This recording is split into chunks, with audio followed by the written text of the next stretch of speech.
महाकाव्य, तथागत सम्यक संबुद्धि, उनके द्वारा उपदिष्टित यह जो सभी के लिए महामंगलकारी ऐसा सद्गम और इस सद्गम पर चलने वाली जो संघ है उनकी रत्नों को निवंदन करती हूँ, अपने उपाध्याय अपने गुरु को वंदन करती हूँ।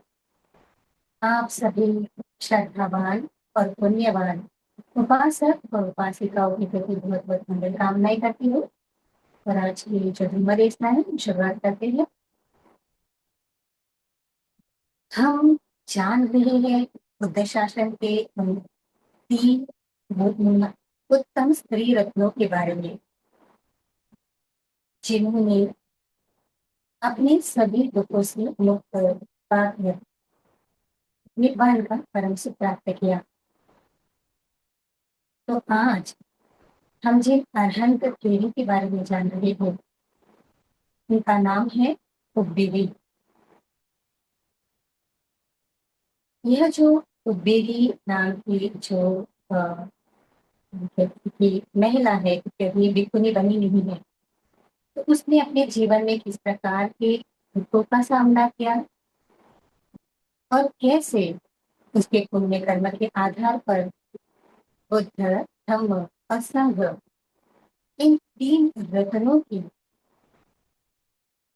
उसे शरण प्राप्त हुई और इन शरण को ग्रहण करके इस धम्म का आचरण करके अपने चित्त को पूरी तरह से दुख मुक्त करके कैसे उन्होंने निब्बान का परम सुख प्राप्त किया, यही बताती है आज की कुबेरी तेरी गाथा। तो यह जो कुबेरी तेरी गाथा है, यह तेरी गाथा के तीसरा जो गद्य है उस गद्य में आते हैं। बहुत ही संक्षिप्त में बताई गई ऐसी तेरी गाथा है। तो जानते हैं कि किस प्रकार से इस दुखों के कारण उन्होंने यह मुक्ति का मार्ग चुना और धम्म का आचरण करते हुए इस प्रकार से अपने सभी ये जो भव चक्र है उस भव चक्र से उन्होंने अपने आप को मुक्त किया। तो यह जो उद्देवी नाम की जो महिला है वो श्रावस्ती में रहती है, एक अच्छे परिवार में और बहुत ही सुखपूर्वक। और इसकी एकमात्र ऐसी पुत्री थी जिसका नाम था जीवा। तो एकमात्र पुत्री होने के नाते वो उसे बहुत प्यार करती थी, बहुत स्नेह करती थी। उसे ऐसा लगता था कि वही जो पुत्री है वह पुत्री उसकी दुनिया है। इसी वजह से अपनी पुत्री पर अत्यधिक स्नेह करते थे। लेकिन जीवन है, सुख और दुख दोनों ही इस जीवन का भाग है। तो इसकी जो जीवा एकमात्र पुत्री थी तो उसका किसी कारणवश तो मृत्यु को प्राप्त हो जाती है। अब जिस व्यक्ति ने, जिस कुबेरी ने अपने इस एकमात्र पुत्री को ही अपनी दुनिया मान ली थी, उसकी तो भी पूरी दुनिया ही उजड़ गई। अब किस प्रकार से वो जीवन जिए, उसके सामने ऐसा कोई भी राह नहीं है, ऐसा कोई भी हम कहते कि जीवन का आधार नहीं बचा है जिसके सहारे वो अपना जीवन जी सके। तो बहुत ही शोकाकुल हो जाती है जब उस पुत्री को शमशान में लिया जाता है, तो भी बहुत विलाप करती है, मेरी पुत्री को मुझे मेरी पुत्री जीवित वापस आ जाए। इस प्रकार से वो विलाप करती है और इस पुत्री को ही मेरी माता मानती है, ये मेरी पुत्री ना होकर मेरी माता है। तो इस प्रकार से विलाप करती कि जो मेरी माता है वो वापस आ जाए। लेकिन जो कोई व्यक्ति, जो कोई प्राणी एक बार अगर इस काया को छोड़ देता है, जो चित्त इस काया से निकल जाता है, उसकी च्युति हो जाती है, फिर तो इस काया में वापस आना होगा ही नहीं। लेकिन फिर भी विलाप करती है कि मेरी जो ये पुत्री है, ये पुत्री वापस आ जाए। तो जो सभी लोग हैं, नगर के लोग, वो उसे शमशान भूमि में लेके जाते हैं और उसकी वहां पे उसका अंतिम जो संस्कार है वो करते हैं। उस शमशान भूमि में उसको जलाया जाता है। वो वहीं पे विलाप करती है। लेकिन जब बहुत दिन जैसे जैसे जो दिन जाते हैं, गुजर जाते हैं, फिर भी ये जो कुबेरी है उस दुख से बाहर नहीं निकलती है। केवल यही सोचती है कि ये जो मेरी पुत्री है, जिसे मैंने अपनी माता माना है, वो पुत्री मेरी वापस आ जाए। तो हर रोज जाती है उसी शमशान भूमि में और अपनी जो पुत्री जिसको वहां पे उसका अंतिम संस्कार किया गया है, वहीं पे जाके विलाप करती है कि मेरी पुत्री, मेरी अम्मा, आप वापस आ जाओ। तो देखिए, किसी को अपना मानकर, किसी को नित्य मानकर, चाहे वो व्यक्ति है, चाहे वो वस्तु है, अगर हम उसे नित्य मानते हैं तो उसे बिछड़ने का जो दुख होता है वो बहुत अधिक होता है। क्योंकि जानते नहीं कि इस संसार में सभी जो वस्तुएं हैं, सभी जो चल रहा है, सभी जो जीव है वो क्या है, अनित्य है। तो जो वितर्जन होते हैं, इस बात को नहीं समझते हैं, तो विलाप करते हैं कि हमसे ये हमारी प्रिय वस्तु छूट गई है। लेकिन जो धम्म को जानते हैं, वो जानते हैं कि ये जो जन्म है वो भी दुख है, मृत्यु है वो भी दुख है, प्रियों से बिछड़ जाना भी दुख है, इच्छित वस्तु का प्राप्त नहीं होना भी दुख है। और ये जो 5 उपादान जो स्कंद है, जिसे मैं और मेरा मानी जा रही है, वो भी दुख ही है। हम जो सामान्य लोग होते हैं, अगर किसी का जन्म होता है तो बहुत प्रसन्न होते हैं, खुशी मनाई जाती है कि कोई हमारे घर में नया मेहमान आया है, नया जीवन आया है। लेकिन जो ज्ञानी लोग होते हैं, वो ज्ञानी लोग जानते हैं कि जन्म होना कोई भी सुख का कारण नहीं है। क्यों सुख का कारण नहीं है? क्योंकि अगर जन्म हुआ है तो उसके साथ साथ में ही बुढ़ापा, रोग, मृत्यु और दूसरे जो कारण है, उस कारण से भी दुख का निर्माण ही होगा। तो ऐसे ज्ञानी लोग जानते हैं कि जब कोई व्यक्ति अपनी अंतिम मृत्यु लेता है और फिर से जन्म नहीं लेता, तो वही स्थिति सबसे अधिक सुखकारी होती है, सबसे अधिक हम जिसे कहते हैं कि कल्याणकारी होती है। क्योंकि अंतिम देह धारण कर लिए, अंतिम छुट्टी हो गई, आप फिर से इस भव चक्र में नहीं आना है। लेकिन जो विपर्जन होते हैं, नहीं समझ पाते क्योंकि ज्ञान प्राप्त नहीं हुआ है, तो समझते हैं कि ये जो जन्म हुआ है वही खुशी है, वही प्रसन्नता है। तो इसी प्रकार इसको पीढ़ी को भी लगता है कि ये जो पुत्री है मेरे घर में आई है, तो उसका वो आने से मैं सुखी हो गई, लेकिन अब उसके जाने से मुझे दुख का सामना करना पड़ रहा है। तो हमेशा ही विलाप करती है, हमेशा ही शमशान भूमि में जाती है और वही कहती है कि मेरी पुत्री, मेरी अम्मा, आप मेरी माता, आप क्या कीजिए, वापस आ जाइए। लेकिन बहुत सारा पुण्य भी है। तो एक बार ऐसे होता है कि श्रावस्ती में जो जेठमल विहार है, वहां पे भगवान उस समय वहां पे निवास करते हैं। एक बार ऐसे ही विलाप करते करते ये जो कुबेरी है, वो कुबेरी भगवान के समीप जाती है, वहां पे विहार के समीप जाती है और देखते हैं कि वहां पे भगवान बैठे हैं, तथागत बैठे हैं, बहुत सारे जो भिक्षु हैं वो बैठे हैं। लेकिन ऐसे बैठे होने के कारण वो थोड़ी देर तो बैठ जाती है, लेकिन फिर भी उसका मन उसका जो चित्त है वो उसी अपनी जो पुत्री है उसको खोजता रहता है, सोचता है कि मैं वही शमशान भूमि में जाऊं तो शायद मेरी जो पुत्री है वो जीवित होकर वापस आ जाए। तो इसी वजह से उस वो भगवान के सानिध्य में भी उसे सुख नहीं मिलता है। क्यों? क्योंकि जो चित्त है अभी दुख की निर्मित कर रहा है। हमारा चित्त सचमुच ही कितना गहन है। हमें तो सभी को चाहिए सुख, लेकिन ये हमें क्या देता है? दुख। क्यों?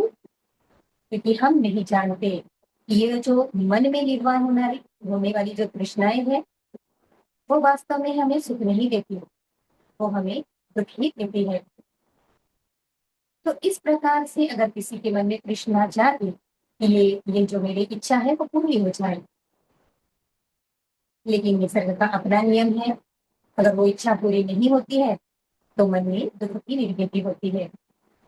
और हर बार जो मूढ़ व्यक्ति है, जो जो भगवान बुद्ध के सद्गुणों को नहीं समझ पाते, इस जीवन की अनित्यता, अनात्मता और दुख बोध को नहीं समझते, तो मैं मेरा करते करते ही तृष्णाएं निर्माण करते हैं और उसमें दुखी होते रहते हैं। लेकिन जो ज्ञानी जन है, जो धर्म को जानने वाले लोग हैं, वो जानते हैं कि जो भी तृष्णा, जो भी इच्छाएं मेरे मन में निर्माण हो रही है, अगर मैंने उनको अनित्य बोध के आधार पर नहीं देखा तो यह जो मेरा मेरा जो तृष्णा है मेरे लिए दुख का ही निर्माण करेगी। तो इस प्रकार से यह जो बेरीडे है वह भी तो भगवान के पास में है, सद्धम्म के बहुत पास में है, लेकिन फिर भी जो मन है, जो चित्त है, वो उन्हीं तृष्णाओं के बीच में है। फिर से अपनी पुत्री के पास जाकर वह शमशान भूमि में जाती है और शमशान भूमि में जाके वैसे ही विलाप करती है कि हे पुत्री तुम वापस आ जाओ। तथागत सम्यक संबुद्ध सभी पे अनुकंपा करने वाले हैं। तो जब देखते हैं उसको बीड़ी की स्थिति, तो अपने हम कहते हैं कि अपने मन से वो वहां से देख सकते हैं, गंधकुटी से देख सकते हैं कि जो कुबेरी है वो विलाप कर रही है। भगवान जानते हैं कि अभी ये समय आ गया है कि अभी अभी अगर कुबेरी को अगर ये धर्म दिया जाए तो वो अपने दुखों से मुक्त हो सकती है। तो भगवान इस प्रकार से ये जो हम ये कहते हैं कि उनकी जो प्रतिकृति है उनके सामने ये स्थित होती है, जो वीर्य शमशान भूमि में। और भगवान कहते हैं कि हे उबेरी, तो क्यों इतना विलाप कर रही है? क्या हुआ? क्या कारण घटित हुआ कि इस प्रकार से तो विलाप कर रही है? भगवान तो सब जानते हैं, लेकिन उसका जो चित्त है, उबेरी का चित्त है, शांत करने के लिए प्रश्न पूछते हैं। तो उबेरी कहती है कि तथागत, मैं अपनी पुत्री के लिए विलाप कर रही हूँ, मैं अपनी पुत्री से बहुत स्नेह करती हूँ और मैं चाहती हूँ कि जो मेरी पुत्री है वो फिर से मेरे पास वापस आ जाए, क्योंकि उसके ना होने से मैं दुखी हुई हूँ। और अगर वो मुझे मिल जाए तो मेरे जीवन में फिर से सुख भी निर्माण होगा। तो इस प्रकार से मैं अपनी पुत्री के लिए विलाप कर रही हूँ कि पुत्री, ये मेरी माता, तू वापस आ जा। तो तथागत सम्यक संबुद्ध उन्हें ज्ञान देते हैं। कौन सा ज्ञान? ऐसा ज्ञान जो सभी दुखों को मुक्त करने के लिए सहायक है। ऐसा धर्म जो व्यक्ति को दुखी नहीं करता, बल्कि उसे सभी दुखों से मुक्त करने के लिए सहायभूत होता है। तो क्या कहते हैं तथागत? तथागत कहते हैं कि तू इस एक पुत्र के लिए रो रही है, क्या तू जानती है ये वही शमशान भूमि है जहाँ पे जो जीवा नाम की जो पितरी है, अगर हम देखेंगे तो 84,000 जो जीवा जो नाम की पुत्रियां है, तेरी पुत्रियां है, तेरी पुत्रियां भूतकाल में डूब गई है, वो इसी स्थान पर जलाए गए। देखिए क्या कहते हैं भगवान। भगवान कहते हैं तू किस पुत्री के लिए रो रही है? तू एक पुत्री के लिए रो रही है, लेकिन यहाँ तो तूने अभी तक जितने भी भाव लिए, जितने भाव लिए हैं, उन भाव में बहुत सारी पुत्रियां जो है तेरी, तो इसकी और बहुत सारी पुत्रियां हुई है, और यहाँ वह यही स्थान पर 84,000 तेरी पुत्रियां जलाई गई है। पूछते हैं, इन 84,000 पुत्रियों में से तू किसके लिए विलाप कर रही है? तथागत समय समुद्र जानते हैं ये संसार चक्र, ये दुख चक्र कितना दीर्घ है, हम कल्पना भी नहीं कर सकते। हम तो केवल इसी जो भव है, इस भव में जो हमें काया मिली है, जो मन में विचार आते हैं, इस काया से संदर्भित, देह से संदर्भित जो कुछ भी हमारे हम अपना अपना कहते हैं और सोचते हैं यही तो सत्य है। लेकिन तथागत बुद्ध जानते हैं कि यह केवल एक जीवन का नहीं, ये तो दीर्घायु चलने वाला संसार चक्र है, भव चक्र है। पता नहीं कितनी बार एक जो सत्व है, अगर वो सोतापति अवस्था को यह धर्म लाभी नहीं हुआ है, कितने भाव उसने लिए हैं। अगर वो मार्गस्थ है, फलस्थ है, तो ये बहुत कम है कि बहुत कम भाव के उनके दुख बचे हुए हैं। लेकिन इतने भाव में वो संसरण करता रहता है, हर एक भव में अपने कितने पुत्र पुत्रियों को खोता है, अपने कितने ज्ञाति जनों को खोता है, और विलाप करता रहता है, और विलाप करके दुखी होता है कि यह जो व्यक्ति है मुझसे छूट गया, ये वस्तु मुझसे छूट गई। लेकिन वो नहीं जानता है कि ये एक ही जीवन का सत्य नहीं, ये तो बहुत जन्म से हम वही वही वही कर रहे हैं, पाते हैं। हर भव में उसी प्रकार से दुख का निर्माण करते हैं। मैं मेरे भाव का मैं और मेरा जो भाव है, मेरेपन का जो भाव है, उसको जगाते हैं, और जो अनित्य है उसको नहीं समझ पाने के कारण दुख की दुख निर्माण करते हैं। तो तथागत कहते हैं कि तूने तू एक पुत्री के लिए विलाप कर रही है, तूने तो इस भव चक्र में यहाँ पे केवल जलाई गई 84,000 पुत्रियां हैं। तो अब बता तू किसके लिए विलाप कर रही है? जो बीड़ी होती है, तथागत समय समृद्ध के जो वचन है उनको सुनकर सख्त रह जाती है। क्या वास्तव में ही ऐसा है? तथागत तो कभी भी झूठ नहीं बोलते, मिथ्या वचन नहीं करते। तो क्या सच में मेरी इतनी पुत्रियां हुई है और इसी शमशान भूमि में चलाई गई है? तो मैं किस लिए विलाप करूं? तो शांत हो जाती है। शांत होने के बाद तथागत समय समृद्ध उसे अनित्यता का जो धर्म है वो बताते हैं, अनात्मा का धर्म बताते हैं, और दुख का धर्म बताते हैं कि किस प्रकार से ये जो अनित्य, अनात्म और दुख बोध है, ये कितनी महत्वपूर्ण है। जो कोई व्यक्ति इन्हें जान लेता है, जो चार आर्य सत्यों का यथाभूत ज्ञान दर्शन कर लेता है, वो व्यक्ति अपने सभी भव संसार से मुक्त होता है। तो भगवान उन्हें इस प्रकार से समझाते हैं कि किस प्रकार से आपकी बहुत सारी जो पुत्रियां होती है, और कहते हैं कि तू इस इन पुत्रियों को लेकर के विलाप हो रही है, लेकिन विलाप कर रही कि शांत हो जा, और तू क्या कर, इस प्रकार से अपने आप को देख।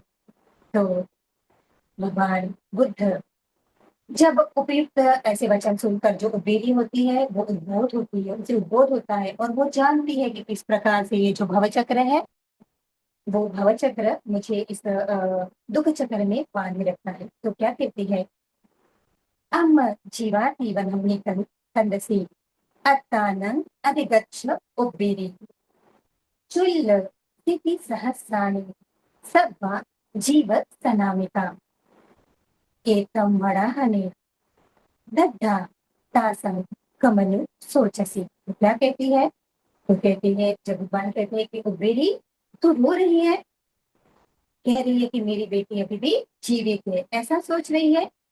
तो कहते हैं कि इस प्रकार से तू रो रही है, लेकिन यह जो तू है ये तो मुंह में है, तो समझ ले कि ये दुख चक्र क्या है। तो कहते हैं कि 84,000 जो तेरी पुत्रियां हैं इसी शमशान भूमि में चलाई गई है, और तुझे ये समझना बहुत जरूरी है कि इस दुख चक्र से तू कैसे नष्ट हो यानी इस दुख चक्र को कैसे नष्ट कर सकती है। तब क्या कहती है, अब वही वट में संलग्न दुदंसन हृदय सितन यं में शोक परेतायम घितु शोकं व्यपानुहि। तो क्या कहती है? कहती है कि ये जो शोक है मेरी पुत्री का जाने का, वियोग का, जो शोक है उसका जो शोक मेरे हृदय में एक कांटे के समान मुझे दुख दे रहा था। लेकिन जब भगवान के वचन मैंने सुने तो कहती है कि यह जो मेरे हृदय में जो दुख का कांटा था, जो मुझे शोक निर्माण कर रहा था, और भगवान के यह जो वचन है, उन वचन को सुनते ही मेरी ये जो तृष्णा हो क्या हो गई, समाप्त हो गई। मैंने इसको यथाभूत ज्ञान दर्शन कर लिया कि किस प्रकार से मैंने अनेक भव लिए और इस भव में भी मैंने विलाप किया। लेकिन जब मैंने जान लिया कि केवल मेरी एक ही पुत्री नहीं, अनेक पुत्रियां इस प्रकार से मुझे छोड़कर चली गई, और मैं अनेक भव में अपने इस दुख को न जानते हुए इस दुख को बढ़ा रही थी, धर्म को नहीं जानते हुए दुख को बढ़ा रही थी। तो कहती है कि ये मैंने क्यों किया? क्योंकि मैंने बुद्ध, धम्म और संघ में मैंने शरण प्राप्त कर ली, और अब मेरा शोक जो है वो पूरी तरह से समाप्त हो गया, मेरी तृष्णाएं पूरी तरह से समाप्त हो गई। तो समझ गई कि अब मैंने जान लिया कि मेरे दुख का कारण क्या है, और ये केवल और केवल तभी हुआ कि जब मैंने बुद्ध, धम्म और संघ, इन तीन रत्नों की शरण ग्रहण की। तो देखिए कितना महत्वपूर्ण है। जब वो नहीं जानती थी कि ये जो मेरा पुत्र है या पुत्री है, मेरे बहुत सारे जन्मों में मैं इसी प्रकार से विलाप करती थी, क्योंकि धम्म को नहीं जाना, इसी वजह से मैं मेरे का भाव जागृत हुआ। लेकिन जब धम्म को जाना, तब समझ में आया ये जो तृष्णा है, जो जाने वाला है वो तो वापस नहीं आ सकता, लेकिन ये जो तृष्णा है चाहिए चाहिए चाहिए है, यही मुझे क्या करती है, दुख में, और दुख में फिर से दुख में ही आती है, और इस भवजन संसार में बांधे हुए हैं।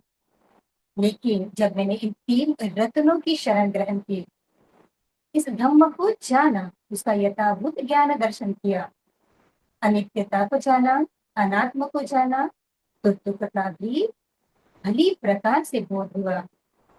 और इस दुख का बोध होने के बाद इस दुख को समाप्त करने के लिए ये जो आर्य अष्टांगिक मार्ग है, जो भगवान बुद्ध जी ने बताया है, उस पर चलते ही वो क्या हो गए, दुख से मुक्त हो गए।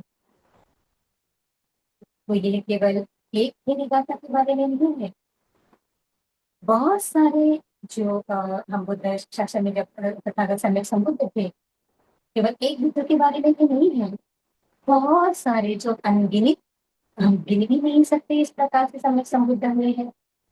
सभी के काल में कोई व्यक्ति केवल किसी के द्वारा ही मुक्त हो सकता है, जब वो यह जान ले कि मेरे दुख का कारण क्या है और मेरा दुख कैसे समाप्त हो सकता है। इसे हम संक्षेप में कहते हैं कि कोई बुद्ध, धम्म और संघ, इन तीन रत्नों के प्रति शरण ग्रहण करता है, और उस मार्ग पर निरंतर चलते हुए इन चार आर्य सत्यों का दर्शन कर लेता है, वो ही व्यक्ति अपने सभी दुखों से मुक्त हो जाता है। तो इस प्रकार से ये जो कुबेरी नाम की जो महिलाएं हैं, जो अपनी पुत्री के शोक में विलाप करती है,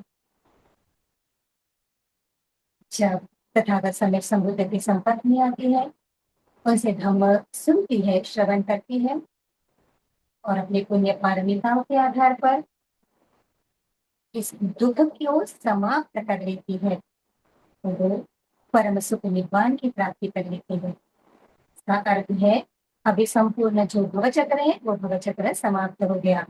अब ये भवचक्र फिर से, ये भव में फिर से उनका जन्म नहीं होने वाला है। तो अगर जन्म ही नहीं होगा तो जरा, व्याधि, मरण, प्रिय लोगों को दूर जाना और अप्रिय व्यक्तियों का, अप्रिय परिस्थिति का जीवन में आना, या फिर किसी भी प्रकार का शोक, और